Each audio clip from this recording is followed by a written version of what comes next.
Oh, it looks like we're all coming out. God, because there's a very fast tank coming. Oh. It's American,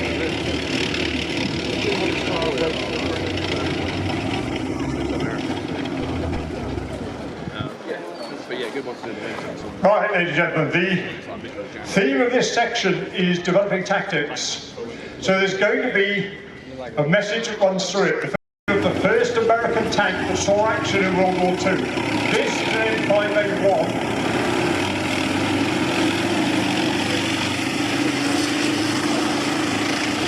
which is an upgraded version of the M3 Stuart, as it was called by the British. The Americans tended not to give their tank this one, the Chaffee, coming out. And this shows how the concept of a light tank developed for the Americans. You remember David was saying that between the wars, the Americans built virtually nothing. So they started to build tanks. They started off with a small light tank based on their existing designs.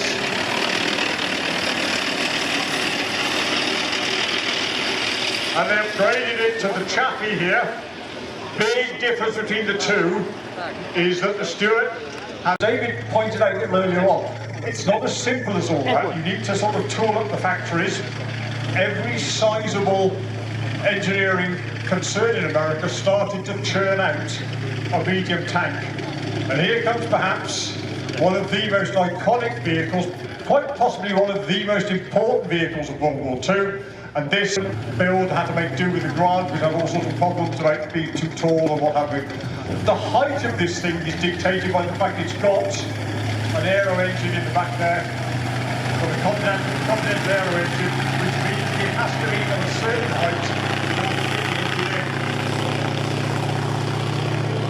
The most characteristic thing about the M4, this one was made by the Lever Locomotive organisation used to dealing with heavy metal. They could cast a hull, the cast hull, we couldn't maintain that throughout the whole production. 1942, the British first used it at Alamein. It was This is an M4A2. So it's a development, if you like, of the original concept, and it illustrates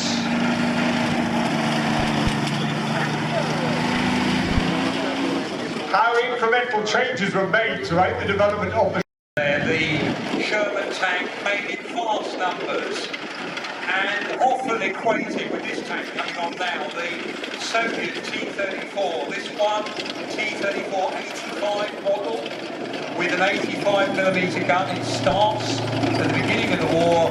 It's got the 76mm gun on. Now the Soviets have tried to build tanks after the First World War. They don't succeed very well. So by 1930 they send off their agents to Vickers in Britain, off to America to meet with Walter Christie, a maverick designer who's come up with a very fast tank. The Soviets they buy the rights to build these types of tanks. 1941, Stalin has massacred 30,000 of his officers in one of his late war purges. He's got these fantastic new tanks coming into service. Very few of the crews are well enough trained to use them. So early in that campaign, much of that Russian tank fleet is lost, including some of these fantastic new T-34s. Frightens the life out of the Germans when they meet them, because suddenly we're meeting a tank with slow... Well, you will see something that hasn't really been seen since the end of World War II. You'll see the King Tiger, and Panzer III together. Now, starting off with the King Tiger, most of you have seen Tiger 131, which is our Tiger in the museum, captured by the British Army in North Africa, 1943. This Tiger has been brought to us by our very good friends from Saumur, French Musée de London, French Tank Museum.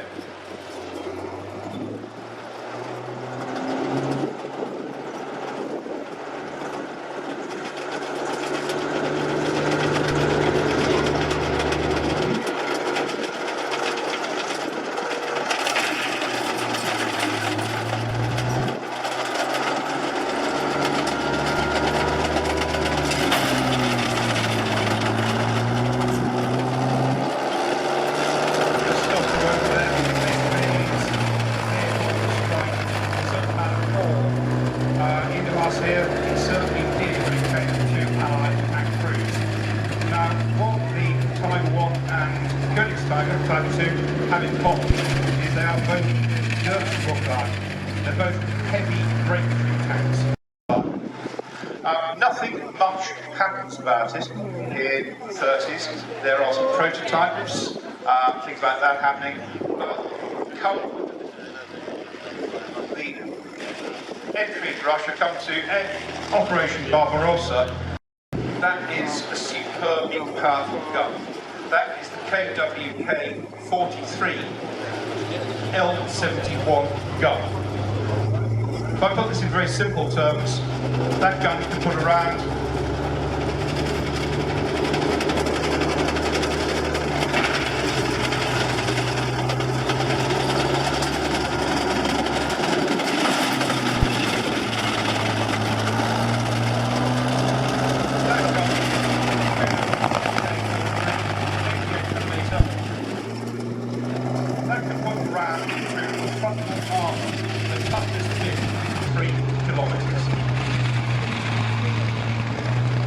Now, by way of contrast, we have the Chief of Defence Tiger.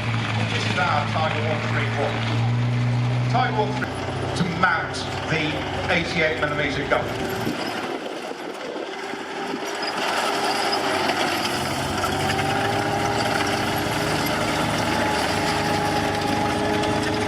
It's not the same gun as you get with Tiger 2.